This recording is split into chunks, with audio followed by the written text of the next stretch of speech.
Varicose veins బాధితులకు శుభవార్త. హైదరాబాద్ లో ఉచిత కన్సల్టేషన్ మరియు స్క్రీనింగ్ కొరకు ఎవిస్ హాస్పిటల్స్ ని సంప్రదించండి. నమస్తే రమగారు. నమస్తే జయ.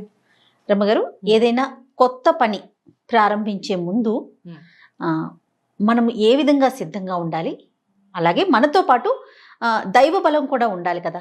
దీనికి సంబంధించి మనకి అంటే పురాణ ఇతిహాసాల్లో కానీ లేకుంటే పెద్దలు కానీ ఏదైనా చెప్పిన మంత్రాలు, ఏదైనా పని ప్రారంభించే ముందు ఇది చదువుకోండి, ఇది పఠించండి, అప్పుడు ఆ పని సాఫీగా జరుగుతుంది, అలా ఏమైనా చెప్పడం జరిగిందండి? బోల్డ్ అని చెప్తారు జయ. మనం వినాయక ప్రార్థన చేసుకుంటాం, అది అందరికీ తెలిసిన విషయం. వినాయక ప్రార్థన చేయటం, వినాయకుడి కోసం మీదు కట్టడం అంటే ఏంటమ్మగారు? ఎలా అంటే ముడుపు కట్టడం అంటారు కదా, అట్లా మీది కట్టడం అంటే ఏదైనా మంచి ముఖ్యమైన పని చేస్తున్నాం, వినాయకుడిని ప్రార్థించుకోవటం, మరి ఇంట్లో కొంచెం ఇల్లంతా శుభ్రం చేసుకోవటము, పాజిటివ్ మైండ్ తోటి కాస్త ఒక పచ్చపట్ట ఒక గుడ్డలో, అంటే మనం ఉత్తరీయాలు అవి ఉంటాయి చూడు, మన సత్యనారాయణ వ్రతాలు ఓ ఉత్తరీయం, చిన్న ఉత్తరీయాన్ని మడత పెట్టి ఒక డబ్బా సోల బియ్యం, ఒక గ్లాసెడ్ బియ్యం, ఒక పావు గ్లాసు శనగలు కానీ శనగపప్పు కానీ అందులో వేసి, తర్వాత ఒక చిన్న అరిటాప్ మన తమలపాకు మీద వినాయకుడి చిన్నగా పసుపుతోటి చిన్న గుండ్రటి ఇది చేసుకుని పసుపు బొట్టు పెట్టుకోవటం, ₹1 నాణ్యం పెట్టడం, పెట్టి ఈ వస్త్రాన్ని మూట కట్టేస్తారు, మీదు కట్టడం అంటారు. ఇవి సాధారణంగా ఎప్పుడు చేస్తాము? గృహప్రవేశాలకి, వాటికి, పెళ్ళిళ్ళప్పుడు ముహూర్తం పెడతాం, పనులు ప్రారంభించడం కోసం చేస్తాను చూడు, అప్పుడు ఇలా వినాయకుడికి మీదు కట్టడం అనేది పాతకాలపు పద్ధతి. తర్వాత వినాయకుడికి బియ్యం పోయటం అంటారు, లేకపోతే గోధుమ రాయి పెట్టడం అంటారు. గోధుమ రాయి అంటే అదే తిరగలి అనమాట. తిరగలికి బొట్టు పెట్టి నమస్కారం చేసి స్టార్ట్ చేసుకుంటారు పని. అయితే ఇలా చేసేటప్పుడు మనం ఏ పని అయితే మొదలు పెట్టామో ఆ కార్యక్రమం అయిపోయాక వినాయకుడి బియ్యాన్ని వండటం, కుడుములు చేసి వినాయకుడికి నివేదన చేసి మా పని సజావుగా అయింది నాయన అని నమస్కారం చేసుకోవటం ఒక పద్ధతి. పూర్వకాలం నుంచి చాలా చోట్ల ఆచరించేదే. పెళ్ళిళ్ళు, గృహప్రవేశాలు, ఏదైనా ఫంక్షన్లకి ముందు ఈ పని చేస్తాం. అయితే ఇప్పుడు మనం రోజువారీ దైనందిన జీవితంలో ఏదైనా కొత్త పని ప్రారంభించేటప్పుడు ఏం చేయాలి అంటే, మొదట పాజిటివ్గా ఉండాలి. మనం ఏ వ్యాపారమో, పనో, ఉద్యోగమో ఉంటే దాని ఆను ముందు వెనక 4 తెలుసుకోవాలి. ఆల్రెడీ ఆ రంగంలో ఉన్న వాళ్ళతోటి మాట్లాడుకోవాలి. మనం ఏదైనా ఒక పని చేసేటప్పుడు హోప్ఫుల్గా చేయాలి చూడు. అవునండి, అది బాగా అవ్వాలని కదా. ముందు అది బాగా అవ్వాలంటే దాని తాలూకు 4 వ్యవహారాలు మనకు తెలిసి ఉండాలి. ముందే మొదలు పెట్టేసి తర్వాత ఆగిపోయిందని దైవ దోషణ చెయ్యొద్దు. ముందే 4 కనుక్కోండి. మీరు అన్ని వ్యవహారాలు కనుక్కొని ఓకే ఇందులోకి దిగితే ఈ పని సజావుగా అవుతుంది. మనకి దైవ సహాయం కావాలి. ఈ దైవ సహాయం కోసం మనం ఈ పని మొదలు పెట్టుకోవాలి. ఇట్లా వినాయకుడికి నమస్కారం చేయటం, వినాయకుడి కోసం ఒక చిన్న బెల్లం ముక్క నివేదన చేయటం. రోజు ఈ పని మొదలు పెట్టుకున్నాక ఏదో కాగితాలు రాయటం మొదలు పెడతాము, తర్వాత ప్లానింగ్ స్టార్ట్ చేస్తాము.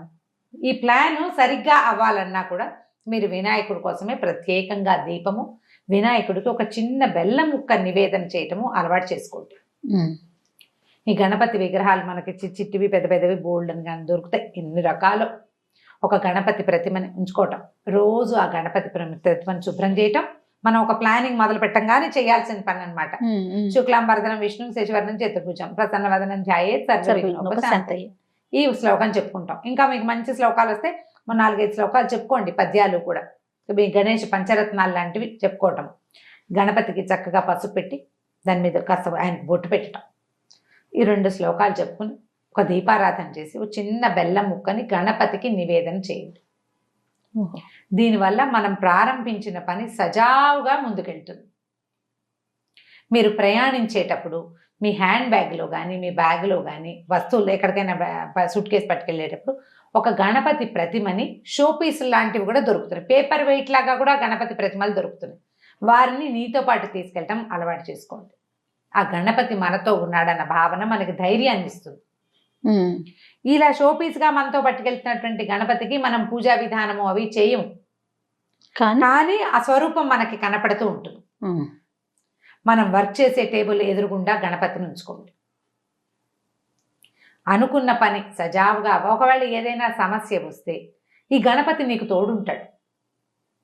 సమస్య కనుక వస్తే రాలేదు, నువ్వు ముందుకెళ్తున్నావు, ఒక్కో అడుగు బేబీ స్టెప్స్ వేసినావు, నీకు తోడుంటాడు, నీతో పాటు నడుస్తాడు గణపతి. ఇట్లా గణపతికి మన జీవితంలో భాగస్వామ్యం ఇవ్వండి. గణపతిని మన పెద్దన్నయ్య అనుకోండి. దీంతో పాటు మనం ఏం చేయాలంటే గణపతిని మనం పెద్దన్నయ్య అనుకున్నాం, అంటే ఫ్యామిలీ అనుకోమని చెప్తున్నాం కదా, అవునవును. ఫ్యామిలీని మీతో ఉంచుకునే ప్రయత్నం చేయండి. కుటుంబంలో ఎవరైనా వ్యతిరేకించే వ్యవహారాల్లోకి దిగద్దు. ఇది ప్రధానం అసలు. వాళ్ళని మనతో ఉంచుకుంటే నీకు ఏ సమస్య వచ్చినా నువ్వు 4 అడుగులు ముందుకేసినా కుటుంబం నీకు ఎప్పుడు నీతో పాటు ఉంటుంది, గణపతి ఉన్నట్టే. అంతే. కాబట్టి ఫ్యామిలీని వ్యతిరేకించి వాళ్ళు వద్దంటుంటే చెయ్యొద్దు. ఏది కూడా వ్యాపారం కానీ, విద్య కానీ, పరిశ్రమలు పెట్టడం కానీ, వివాహం చేసుకోవటం కానీ ఒప్పించి చేసుకోండి. ఏమైనా సరే, ఏ పనైనా అది నీకు సజావుగా ముందుకెళ్తుంది. నాకు నచ్చింది చేసేస్తాను కాదు, నువ్వు ఎందుకు చేస్తున్నావో జస్టిఫై చేసి చెప్పగలగాలి. అప్పుడు ఏమవుతుంది, అవతల పని మీద నీకు పూర్తి అవగాహన ఉన్నట్టు. అవును. అది సజావుగా వెళ్తుంది.